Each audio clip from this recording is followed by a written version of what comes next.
story behind this presentation. The time of Wang Dayu, and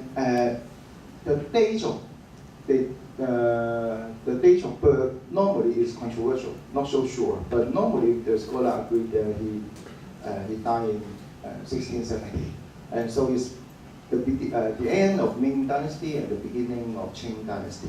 And what is the significance of this time? The Islamic Ming Qing period, to some extent, most of the scholars agree that Hui, as an ethnic, become a significant minority in China at that time. Of course, some other scholars will say, no, this is not. But anyway, I adopt the majority first. And also, internationally, Ming Qing period, Islamic Ming Qing period is, I think, is very significant because they developed what I call the traditional mass education, TME, in Chinese called Jing Tang Zhao Yu. And also, because of the TME, they started another movement called the Writing of Islamic Chinese, use the Chinese language. 中文是汉文伊斯兰教典籍的写作运动。And these two, to a certain extent, in my understanding or in my interpretation, is trying to WIC is trying to reduce the tension of TME. I will explain later. And the international product is CLR, the Confucian reading of Islam, because of they use the Chinese language to explain Islam to the other international in China. And finally, politically, this is significant also because the policy of Ming Dynasty on assimilation of Muslim.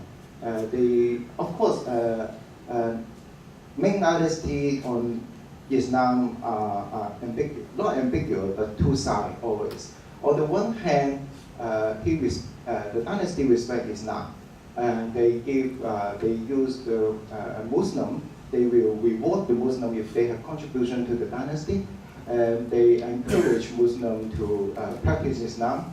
But on the other hand, they have assimilation. They force the Muslim not to use the foreign language, not to wear the foreign coat, and then used to marry the local women, and something like that, in order to make them adopting the Chinese culture become more and more localized in this way. But this is not just a kind of natural localization or culturally or gradually. It's a political requirement. So something is very different. So now I'm talking about what I mean by traditional mass education. Normally, scholar will say this is Hu Dengzhou established this religion education. And scholar, if you read their work, normally they will divide primary and secondary and university level of this education. Some will only divide into two levels. One is primary and then university. But for me, it's not really my concern. So I use lower and higher levels of religion education. If you read their textbook, normally I just based on a study of a professor on his Arabic language teaching in China. He wrote a book called A Brief History of Arabic Language Teaching in China. He lists all the textbooks used by TME, and if you count them, you will see 36, more or less 36. And then 1/3 of them are all about Arabic language, Arabic grammar, and or Persian grammar, 1/3, or more or less 12. So I just list some of them. If you read Arabic, you know the first one is the basic or foundation of science, Asas al-Umma. And then if you read them, all of them, 1 to 4, is about Arabic language. And then they also have a Persian language. But my concern is, why? What is the point to emphasize so much on learning Arabic and Persian in China? You know what I mean? If you are in China, why you study Arabic and Persian so much? So I agree with the one who writes the book, The Brief History of Arabic Language Teaching. He said, not because there's a number of increase in Muslim, and so they established this religion education for the increase of the Muslim, but because they want to receive, they want to have a kind of resistance to the assimilation of the Ming dynasty. And this is why they are focused so much on the Arabic and Persian language. This is a kind of resistance against Ming dynasty. And so if I understand it correctly, normally when I say WIC, writing Islam in Chinese, and TME, all scholars, if you read, they are just one and follow the other. Okay, TME first and then WIC. So what is the function of WIC, the writing of Islam in Chinese language? I will say this is trying to make a reconciliation between the Ming policy on assimilation and just for simplicity NPA. So to make a reconciliation between these two, the traditional mass education and the Ming policy on assimilation, because they are, the emperor tell you not to use your foreign language, not to use the foreign language you use, and then the religion education just teach you the Arabic language, the foreign language. They are in opposite, they are in a conflict to some extent. And so the Muslim intellectual there, at that time, the community tried to use Chinese to explain Islam. So for me, I think maybe a new interpretation, maybe I'm wrong. For me, it's a kind of reconciliation between these two. There's a tension there from the top and from the common people, the Muslim community. And so the Muslim intellectual try to make a reconciliation between the tension. And so I will say this is a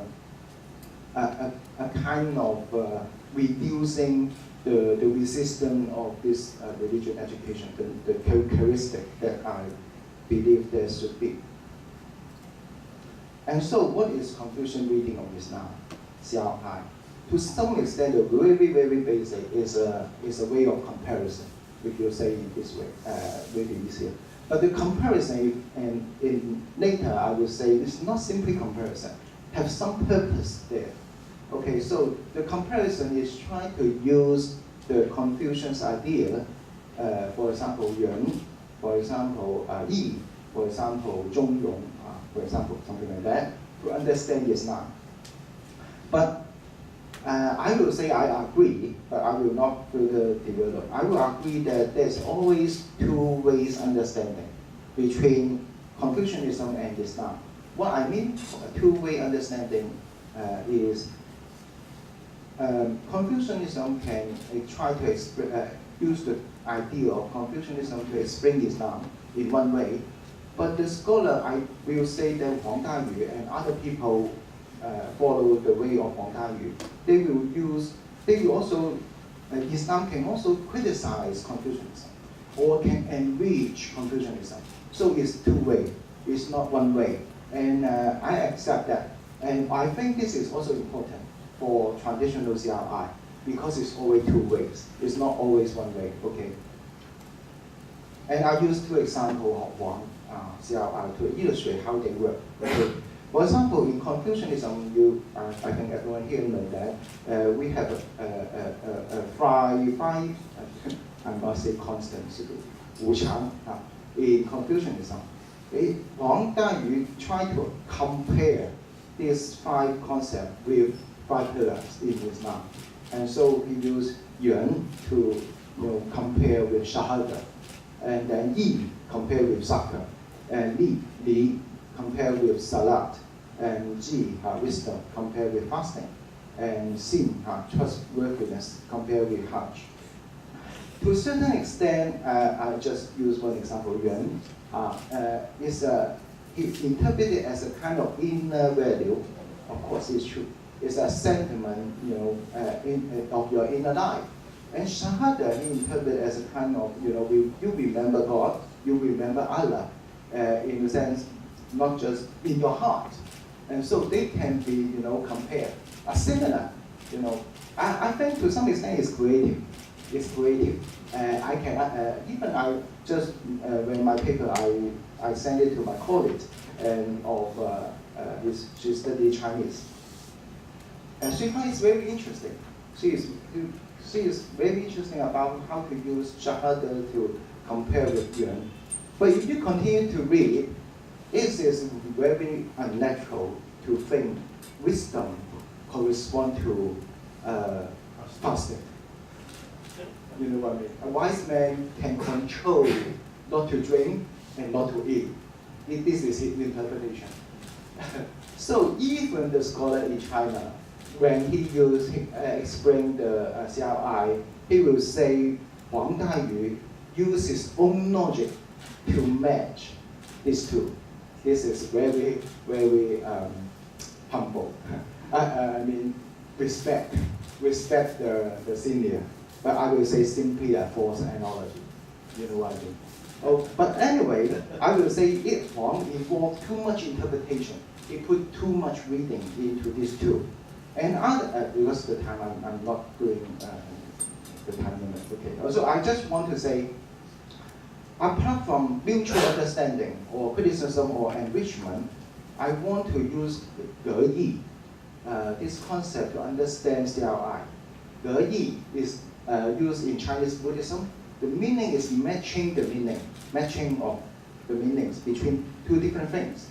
So the practice of borrowing from Confucians or Taoism texts or other philosophical texts to explain their own idea, for example, Islam here. So the advantage of Ge Yi is easier for the local people, the Chinese, to understand Islam as a foreign religion at that time.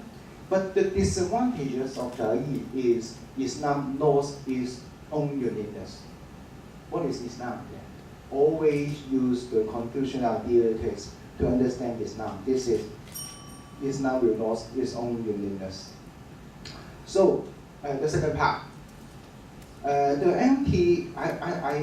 When I read the book about the Islam in China, I find it MT gradually replaced Confucianism and become a new way of reading Islam in the modern China. And this is why I call it a modern version of CLI. And three books represent MT. First one is Wu Mingyan. He studied a comparative study between Zhongyong, the middle way, and Vasadia. And I just more or less like middle, okay? And another one is Ma Wen Chang. I call Ma book, okay? He studied about Islamic thought of harmony under a perspective of socialist harmonized society. And the final one is Ding Book, a study of contemporary Islamic modernary thought. And Wu Bo is typical. His study of CLI is stimulating the study of MT, okay, because of time. And Ma and Ding books, interestingly, even though they are studying about culture, they are studying about political order, but they use CLI, the traditional one, as the starting point to discuss MT. They are focusing on MT, but they use CLI as their starting point. So I see there is a tendency that traditional CLI or Confucianism is gradually replaced by MT. But why MT? Because if you see, I want to say the comparison is not simply for making similarity and difference. The comparison is a selection. He wants Islam have a kind of characteristic when compared with something. For example, in the West, where we are talking about freedom, justice, human rights, democracy, and Islam, we want Islam to have some democracy there, or compatible with freedom or justice and something like that.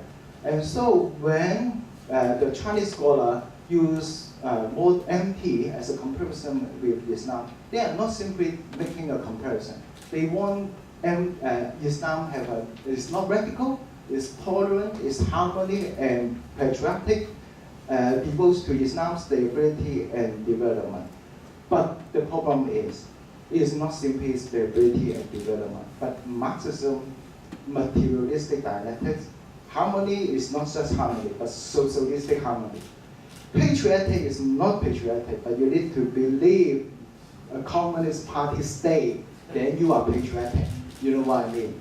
And so this is why my title says seeing Islam as imperial soil. You know, you are not just believe harmony. This is more or less universal, but a special kind of harmony, socialist harmony. And this is why I say loss of good. You always cannot explain yourself as Islam, as a religion, but you just only under the imperial consciousness to explain yourself. Okay, this is why I say this is not of good. The problem of MT and using MT to read Islam is different from the traditional CLI. Because I say traditional CLIs are always two-way. You can use Islam to criticize CLI, Confucianism.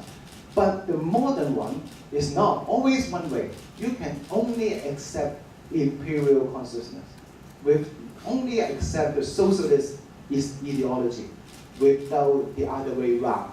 You cannot enrich socialism. You cannot criticize socialism. You will always consistent with the imperial consciousness. And that's why empty reading of Islam will make Chinese Islam become socialism with Chinese characteristic Islam very clumsy.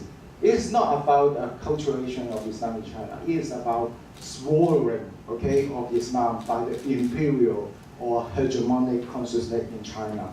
And this is why I don't need to, I explain why I use imperial. And the story of my paper is because I think some people know that it is 100 Muslims in northwestern China engage a standoff or protest with authority to prevent their mosque from being demolished. And this event is still going on, and some news say this is the official step back, and I have a discussion, this is good. But to some extent, this kind of standoff or protest exactly reflect that Muslims, even though they are patriotic, they cannot be consistent always with the state consciousness. They cannot always consistent with the imperial consciousness. Then what the state can do? If you are not consistent with the state, then I need to re-education you. For you to re-education again. You know what I mean? In Xinjiang. You know? And this is why this is my word, you know what I mean? And just drop. And the story after, when I submit the paper to the conference, exactly the same day, they published the white paper for Xinjiang. And the white paper say, this is, I quote directly from the website, encourage to promote social harmony again.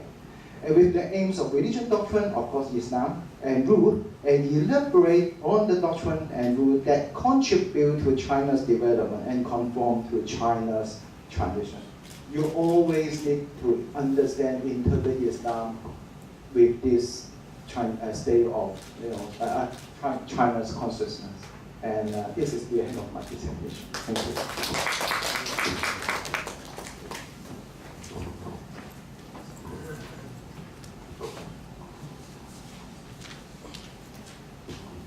So much to invite to other presenter here.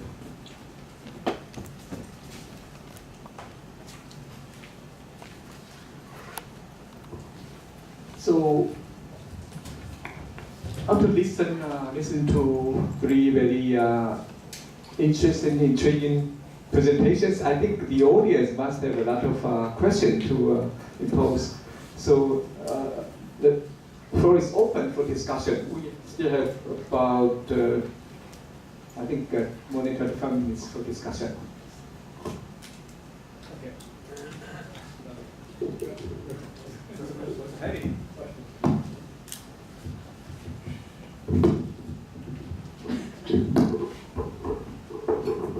Okay, thank you very much for the presentations. They are quite interesting. I agree with you.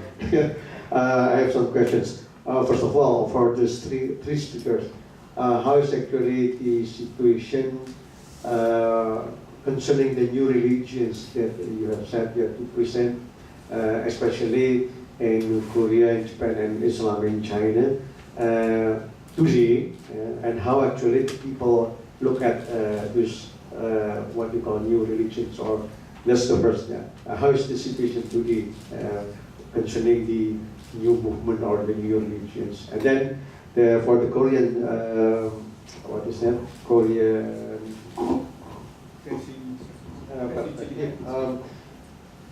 My question is, you call here is the national religion. So is it really accepted by government or formalized that every Korean should have that kind of religion? What do you mean by Korean national religion? Because we never think that you have what you call national religion, but you have that. So that's my question concerning the term national religion.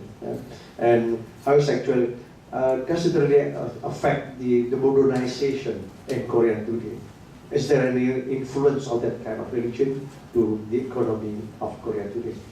And to fellow from Japan, sorry, Kumata, it's very interesting to see here that you explained about the foreigners of temperature and violence. And my question is, how big is now the followers? Because you said this year, 10 millions of people. But how is today? Is it still popular? Yeah, I think so. I mean the movement. Because you call it New Age religion. You mentioned it here, New Age religion. Can you explain to me, because I have my own idea what New Age is, especially the music, but I don't know about New Age religion. Do you have more or less similar understanding by what you mean New Age religion? Okay, and then the last one, it's quite interesting that you compare the way people read at this kind of things, and how is it actually the reaction of the Muslims when they read this comparison, and you see that's actually not quite comparable. And I want to know how are the Muslims' reactions when they know that they have such comparison? Do they agree with that, or do they disagree, or they have some other opinions? Okay, thank you very much for the giving time.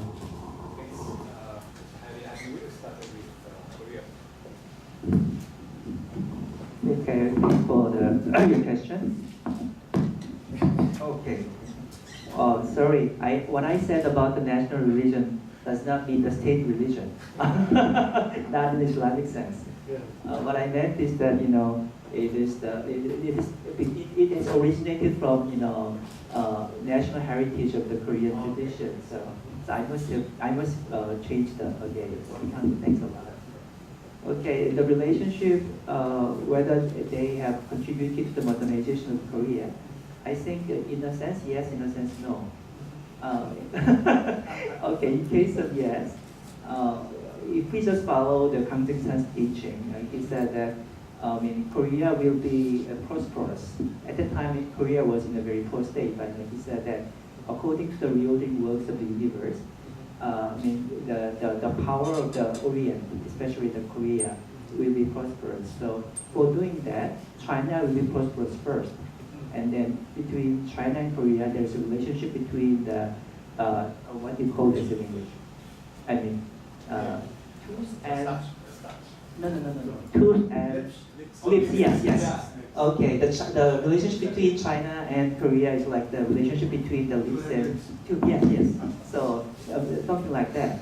So by making China be prosperous, because Korea is on the right side, so Korea will be prosperous, something like that. So anyhow, so in a sense, yes.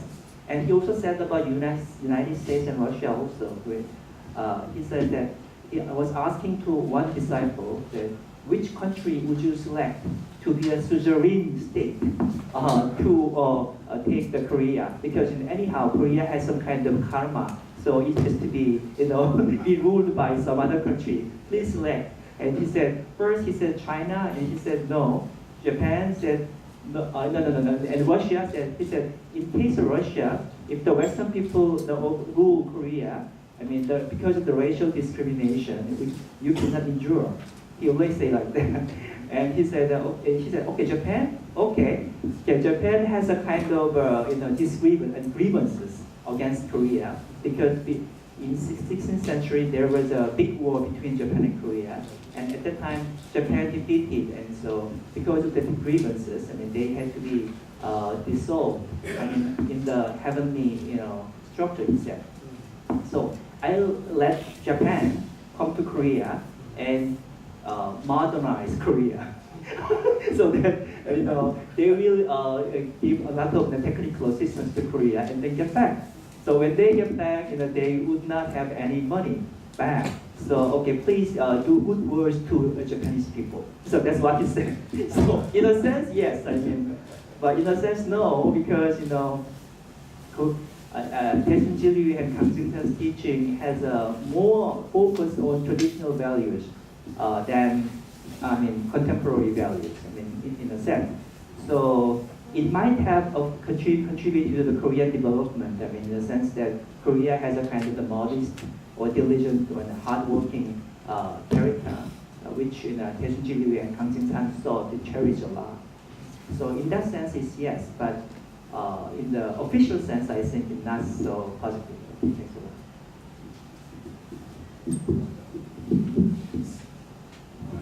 Japan is a kingdom of new religion. New religion have more than 10 million members in Japan, 10% of the total population, judging from the national election. Tenrikyo, although they are declining slowly and steadily in the last 100 years, their monthly magazine still sell more than 700,000 per month. They still have power, also declining. And you asked about New Age, or what you American people call New Age. My teachers, Tsumoshima Zono, call New Spirituality Movement. Future culture. In Japan, there's in Sekai, Jinshen, Shijie. In Taiwan, there's like culture, individualistic religious culture like that. I think in Japan, I'm a sociologist of religion, and in Japan, the sociological study of spirituality is declining very rapidly. Yes. They are scholars are going back to the new religions again, because New Age movement is not anti-social but asocial. You are social, and human relationship is too shallow. They have no area power, what I call area power. Those who do not like religious groups do not like neighborhood. And they cannot do anything in the area. I go back to Tenrikyo, earliest period new religions, because they still have area power. They are having a free cafeteria for children now in the growing income gap.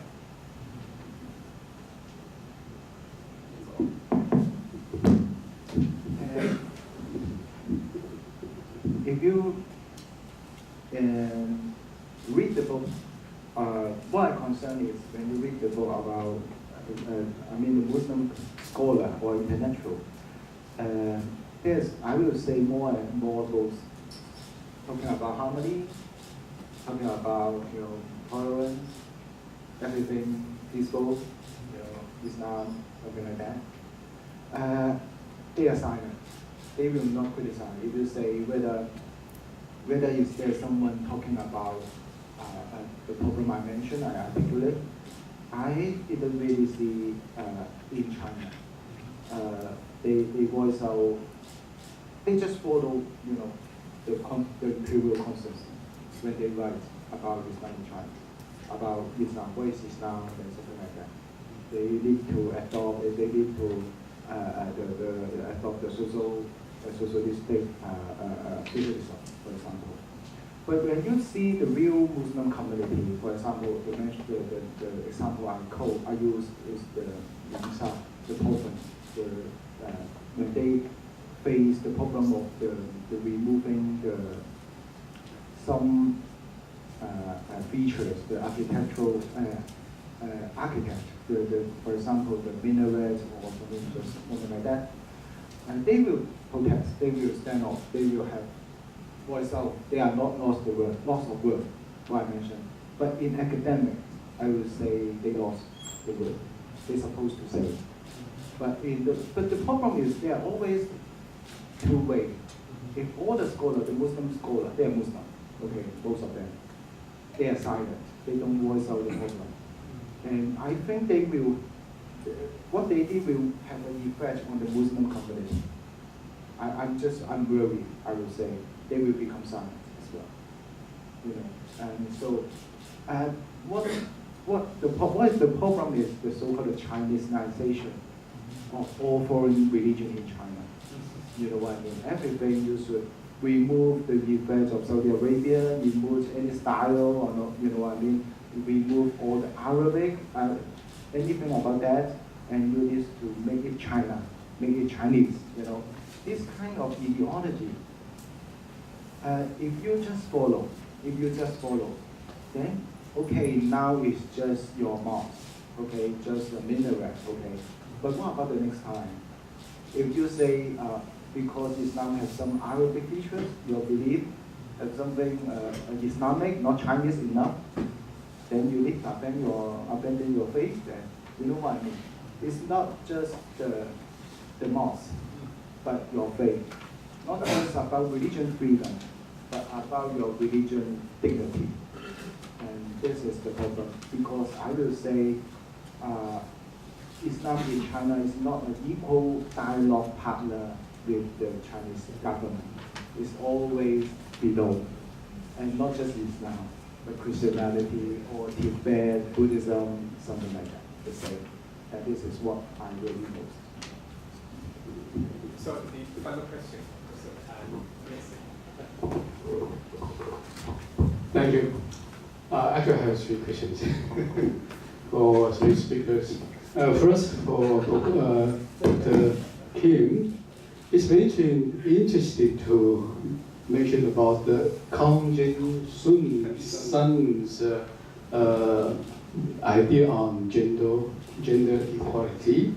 But I wonder how this kind of idea came out. With any special background to create this, to make him to sculpt this kind of equality teachings. Yeah. And the second one is for Professor Kumada. You mentioned about for the founder of the Tenjiku was female, religious person, and she tried to use to provocate women's strength or women's power. And do you think this is kind of fighting for the gender equality as that I mentioned in the Korean religious movement? And the final one, I have something to add to Dr. Yu's presentation. Actually, I totally disagree with you, but I can conclude that Confucius' reading of Islam and nowadays socialist scholars' reading of Islam is kind of softly anti-imperial political violence. Okay, and because according to my experience, those Muslim scholars, they would tell the truth in front of, when they encountering the pressure from the government. From the early period until now, they always said, because I call it is Chinese chauvinism, Han chauvinism, against other religion, other culture, okay? And also to the minor things, you mentioned that Jinhan Jiaoyu, madrasa education is anti-assimilation to mean this. It is not necessary, but we have to look at his background, because a lot of idea of Islamic Renaissance during the period after the collapse of the Abbas period, Abbas dynasty, and don't forget the Sufi order spreading around and brought a lot of the Islamic idea into the China through the Silk Road, or also through the way of Hajj, because in the Hajj they exchange all the idea. And when the Chinese Muslim went to Hajj, they saw that quite different. They brought the original Islam back to the China to do the reform. This is the same thing happened in the end of Qing dynasty. So Chinese chauvinism is basic, it's key kind of. We don't have time because we have 3 minutes left, and each presenter can only have 1 minute for to be precise. Okay. About the gender equality, I don't think that he is influenced from the Western thinking, because he taught himself. He just, when he was young, he went to the Chinese Academy of traditional Chinese character, but he did not go to school, so he didn't have any chance to learn any Western ideology. So I think that his own study of the Zheng Yi and the Zhou Yi and those kind of classical writings ushered him to thinking that we need to have a kind of a right society based on this kind of the right yin and right yang. So he proposed the idea of the yin yang hede. So yin and yang should be equal and be cooperating each other. So I think it's his own invention. I think so. And it was done by his reordering works of the universe, he says that. So he says that according to the history, the mutual conflict overruled the society because the yang was up and yin is down. But it's going to be changed into the reordering plan. So I think it's like a Zheng Yi idea, not Western idea. And the one more thing to mention is that there was also discrimination between the rightful children and the children from the concubine at that time in 19th century.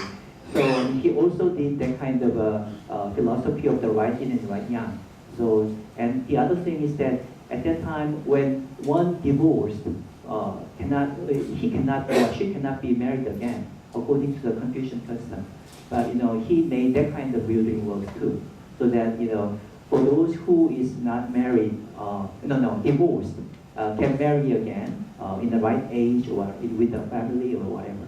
So I think it's kind of a mixture of the Confucian idea and also Zheng Yi idea, and also his own idea of Zheng Yi and Zheng Yang. Yesterday, a professor said Nakayama Miki was a living godness, but it's not correct. She was a living god, but the deity of Tenrikyo, God's parent, named Tenryo no Mikoto, is neuter gender. And Nakayama Miki said in the sacred book of Besaki that there is no difference in male pine tree and female pine tree. But when she died 87, and in 10 years after her death, Meiji government began to have education of good wife, wise mother, traditional woman, and Tenrikyo compromise. But they still have the possibility of feminist reading. For example, Nakayama Miki's fifth daughter, Okan, she was also a shaman, was a single, and an example of the believers. They don't have to marry, even marry, they don't have to have children. The second question I can remember, but the first one I'm just still thinking. The second question is, I will say, not just education. Of course, there are more than one reason, I would say. Not just one reason. I know this is the return of the real Islam from, when they after the Hajj, they see so-called the real Islam. They are thinking about Islam in China is to China. And so they insist on the revival of Arabic and Persian education is right. But because I want to compare with the writing of Islamic Chinese and they make a connection between these two. And I think your reason and my reason are compatible. They are not contradictory. But what about the first question you are asking? No, the first question about, yeah, you say there's many people. Area political violence against the minorities in religious faith. Yes, I agree, definitely. Okay. Sorry. Because the next session will start shortly, so we have to stop here. Thank you. 好，谢谢主持人及三位讲者。各位贵宾，现在是中场时间。那因为我们有点延误，所以我们将休息5分钟，于10点40分继续进行下一场会议。谢谢。Ladies and gentlemen, it's time to take a break for 5 minutes. Our conference will continue at 10:40 a.m. Please come back to the city on time. Thank you. Okay, thank you very much. 薛成。